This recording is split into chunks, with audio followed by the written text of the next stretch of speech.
so hard. Now everything is easy 'cause of you.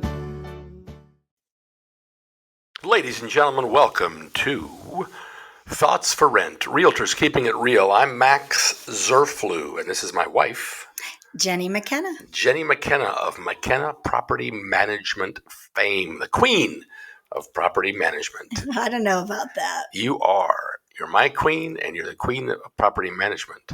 We're going to go a little different direction, throw you a little curveball today.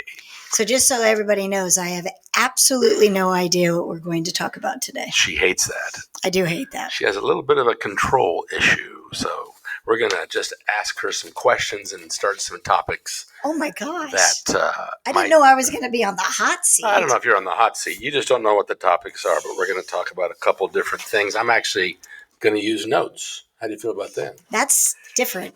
We're stepping outside of our comfort zone here today. But the first thing I want to talk about is soda pop. Okay. Because I think soda pop is pretty cool. And it's a big part of our culture here in America. I like soda pop, but I like ice in my soda pop. Well, we'll get to that. Okay. Before we get too far, this is a podcast where we talk about real estate, life, ourselves, other people, travel, fun things in life. And today our first topic is soda pop. Now, when I grew up in Oregon, and we didn't have a lot of soda pop, to be honest with you. I don't remember soda pop until I was about 8, probably.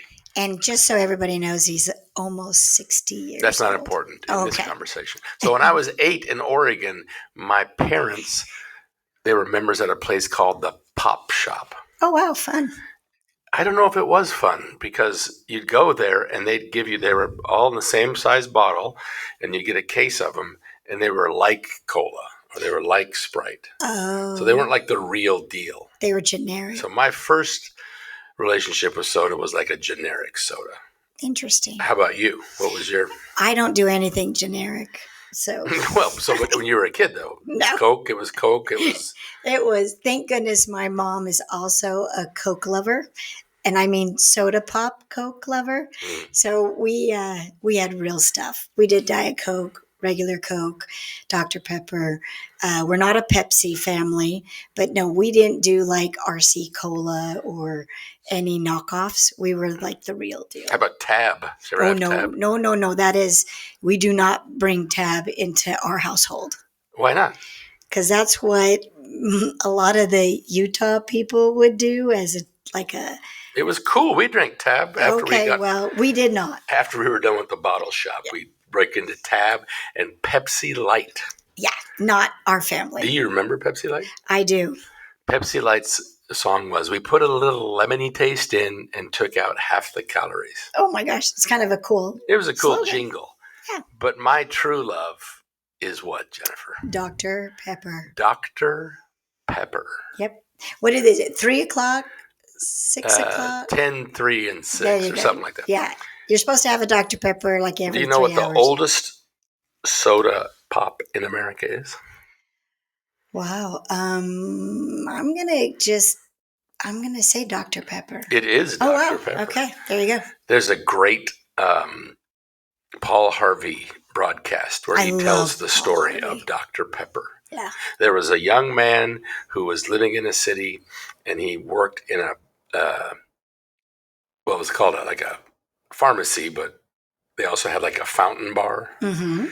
And he was courting the owner's daughter. Ooh.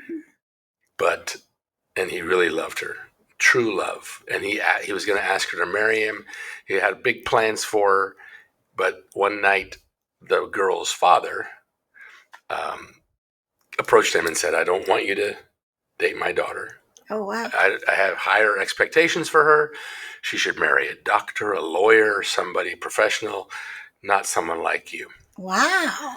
So he didn't, I guess back in that day, like if you told a kid that now, he'd be like, I don't care what you want. Right. I'm going to date your daughter. He said, okay, I'm leaving town. And he took off and he left. And he left and he went to Waco, Texas. Okay. I see where this is going. Where he developed a little thing called Dr. Pepper. Yep. In Waco, Texas. Yes, but the name, the father, who was the father of the girl, he was a doctor. Yeah. And his last name was Pepper. Pepper. That's why So he named- dedicated his entire business to kind of say, up yours. No, I don't know about that. Father that didn't But let probably- you marry your daughter. The father is probably like, "Oh, that guy did pretty good."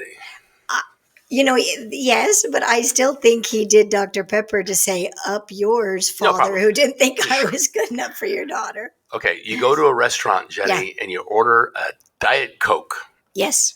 and they say, "Oh, we'd have Pepsi products." What do you do? I say, no, thank you, iced tea. Really? Yep. Can't do Diet Pepsi? I think Diet Pepsi tastes like sugar. I think Pepsi tastes like pure sugar. Wow, you're not a Pepsi fan at all. I am not. How about ginger ale? I could go for ginger ale. Which kind?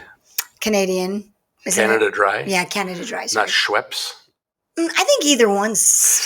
I prefer Canada Dry. I'm to be good honest with either. If it's anything ginger ale, I'm fine. Do you think Mr. Pibb is a acceptable replacement for Dr. Pepper? No. Jeez, Absolutely not. Are you a soda snob? Yes, I am. Do you know why it's called soda? Oh, no, I don't. It's from the word sodium.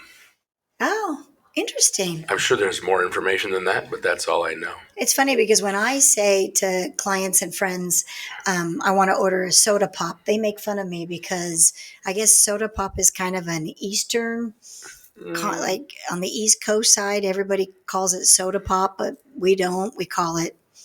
A soda or the brand name? You say Yeah, Coke? I think we don't even say soda. We I just think call soda it brand name. pop's like a Southern thing. Okay. And I have, my brother married someone from Arkansas, and they live in Texas. And it's funny because when they want to have a soda pop, they kind of call it a cold drink. Oh, cold drink. We're gonna have a cold drink. Nice. Do you think sodas are good for us? Soda's not good for us at all. But we drink so much of it. Well, I drink 1 can a day. That's By not we, that much. I meant society. Well, I would say soda pop is better than a beer or wine or hard liquor. You may get an argument there. Some people might say, I drink a glass of wine every night and it cleanses me or does good for me. Maybe Right. some people would say a glass of wine's better than a Coke. I'm not saying that a glass of wine's not good for you. The data's there. I just don't think that you should be going in to enjoy a hard liquor or drink beer or wine during the day, where a soda pop you can enjoy in the middle of the day. Some people enjoy those things you listed during the day too. Not people that I know. You can't At least drink. they don't let You me can't know. drink all day if you don't start in the morning. Okay, Max. How about this though? Okay. Too much soda is probably a bad thing. Yes. Too much beer, too much wine, too much of any substance is a bad thing. I agree. Do you remember the test where you put a piece of chalk in a Yeah. glass of Coke and it would like eat it up? Well, first of all, I think this is true. I've heard it many reliable places. But if they want to get blood off of concrete, they actually use Coke. Wow. Yeah. So, yeah, we're putting something in our body that can clean asphalt and concrete. That kind of scares you a little bit. Sounds great. I also remember being in the 5th or 6th grade, and one of the classmates' father, he was a dentist, and he brought in some extra teeth, and her science experiment was a tooth in Sprite, in Coke, and in water. Ooh, that Coke one it was like 20 or 30 days. That tooth was just disgusting. Wow. It wasn't even like a tooth anymore. I've heard that, I really have. You talked about RC Cola. I had an aunt. Every time I went over to stay with her, she would get a 6-pack of RC Cola and some cigarettes, and that was her evening while I was playing with my cousins. Things have changed a little bit, huh? I bet if I took a RC Cola to her right now, she'd probably throw it back at me. Well, that kind of concludes our soda segment of the podcast today. I'm glad I was able to participate in that. Well, we love that you participated. We'd also love to hear what you think about sodas. Are you a Pepsi person? Coke person? Do you drink soda? So give us a comment, send us a note, tell us what you think. You know what I'm upset about? Are you still talking about soda? Well, I don't know why the halftime has to be the Pepsi halftime. Which I hate one? that. It's not always. Oh, you mean Oh, the it Super Bowl? is. Super Bowl halftime show? Super Bowl halftime show, for as long as I can remember, is sponsored by Pepsi, and I've always been just a little aggravated about that. What about someone who likes Pepsi? I bet they're not aggravated by it at all. I have never met anyone who likes Pepsi over Coke. There's got to be Pepsi people Well, out there. hey, Max They're a threw big it company. out there. They're a big company. If you're a Pepsi lover, we want to hear about it, because to my knowledge, no one that I am affiliated with or associated with likes Pepsi over Coke. You do know that if I order a Diet Coke when we're having a meal and the lady or the gentleman says we do Pepsi products, is a Diet Pepsi okay? You say yes. Yeah. I'm not saying people won't drink it if they, if it's offered to them. I'm just saying Coke or Pepsi. I don't know anybody that picks Pepsi over Coke. Okay. That's just my thought. Hey, okay. I hope you send in some of your information and let us know. I mean, it's a huge company and some people must I like it. understand. I'm just saying, you might not know anybody, but hey. All right. We're moving on to our next topic. Maybe it's like when you and I, when we go to places and we see like a shop and we're like, how does that shop stay in business? And you always say they're selling drugs behind At the back door. By the back door. Maybe Pepsi's that way too. Do you know she gets upset when we go to a hotel or a resort and it says Pepsi products sold here? Sometimes she won't go to a resort. If we're online going, hey, where should we go? Oh, this place is Pepsi. Forget it. We're not going. I also don't like it when we go see any sporting event and we walk in and it's a Pepsi stadium. That always pisses me off because you don't have an opportunity of an iced tea.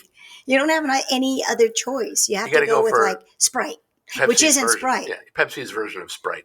Which Sierra is Mist, maybe? Sierra Mist. Yeah, I was going to say LeBron James does the Sprite. He does Sprite. Oh, he does? I think. Okay. I don't know. Yeah, the Sierra Mist is right. We're more than halfway through. I'm sorry. We should probably move on. We've out-talked pop soda. We're going to jump from soda to a question about honesty and integrity in the workplace. Oh, God. You really want to open up a can of worms. We have a third topic if we get through this one soon. Okay, so start it off. Well, my question is on this topic of integrity and honesty in the workplace. Yes. I think that I've heard people say before, you've said it, as long as you never lie, you never have to wonder what you told somebody. I think that's great. Great philosophy. Great way of life. Yeah, I mean, and we're in real estate. And there probably are some maybe professionals in our industry that aren't always as honest or truthful as they should be when it comes to either disclosing stuff to your client, disclosing stuff about a property that you know about, because in the end, people want to get paid. So what usually happens is you go, if I tell the truth here and be totally honest and transparent, it might mess up my deal. Yeah. So what do?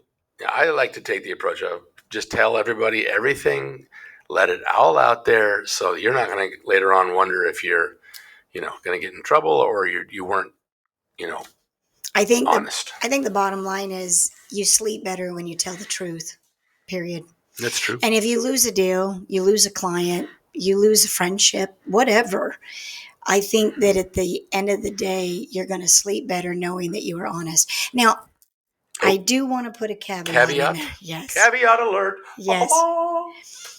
When I brought up a friend and even a client, you don't have to be brutally honest. You just have to be honest. A friend. Yeah. Like, so if a friend says to me, do I look okay before we go out? Mm-hmm. And I don't think she looks okay. That's totally my opinion. It's not gospel. It's not a fact. Okay. So in my mind, I might be like, well, no, you shouldn't wear those super tight pants that make your butt look big. But I'm not going to say that. I don't have to be brutally honest. You're going to tell a little white lie. I'm just going to say, hey, you look good to go out. Okay. That's you and your friend. Yeah. Let's say a wife says to their husband, hey, do these pants make my butt look big?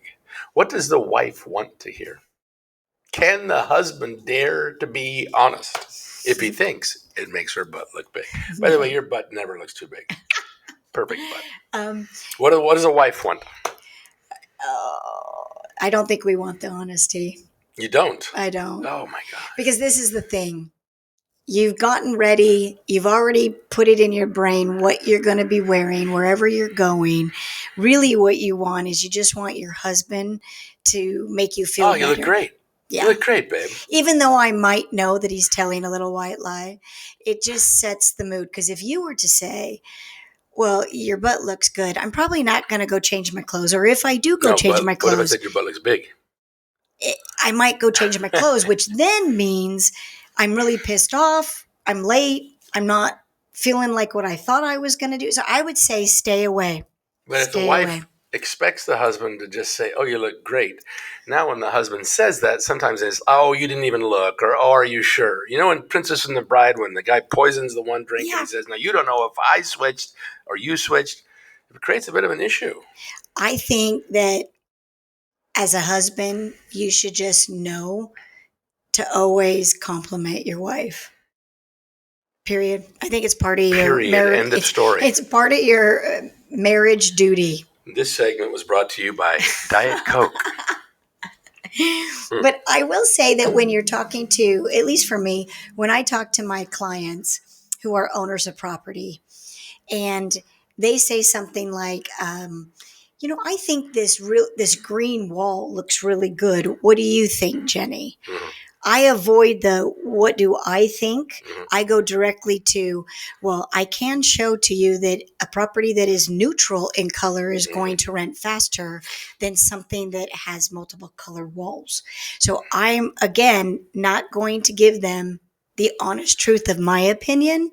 I am going to frame it to where I don't get into trouble. So maybe the husband should just frame it to where he tells his wife something that's not going to get him into trouble. Like, hey, those pants do make your butt look really voluptuous. So let's go, honey. Go to the party, I mean. Yeah. Remember the last time she said, just tell her she looks good. Let's stick with that, boys. Okay. Don't try to mess with it. There you go. She went off the ranch a little bit there. I'll put crazy on the shelf. Yeah. So Okay. What about, but also with pricing of a house? Yes. Presentation of a house? A realtor doesn't want to upset their client.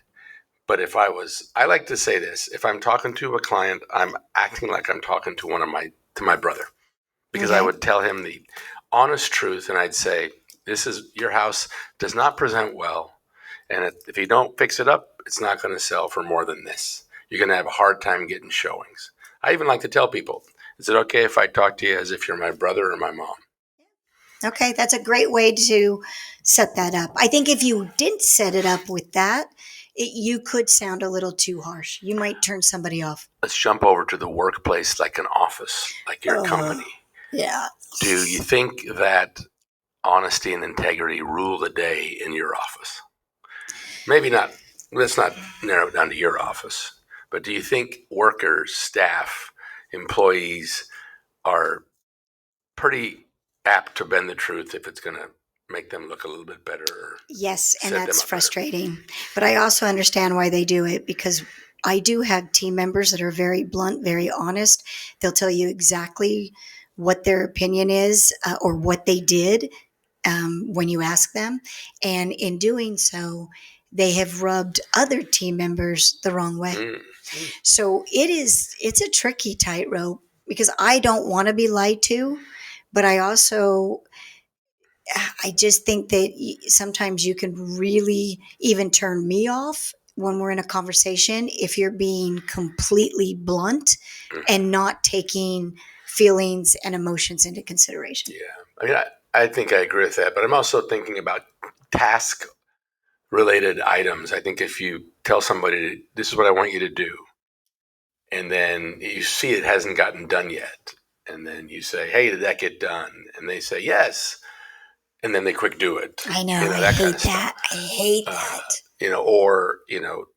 They also, you can say, well, I was going to do that, but then this other person told me they were going to do it, or they said they were going to get involved. And they just have different ways to create, I guess, falsehoods so that they don't look bad. Right. I think ultimately in anybody's situation, when they start to lie about what they're accomplishing or doing, it's because they don't want themselves to look bad.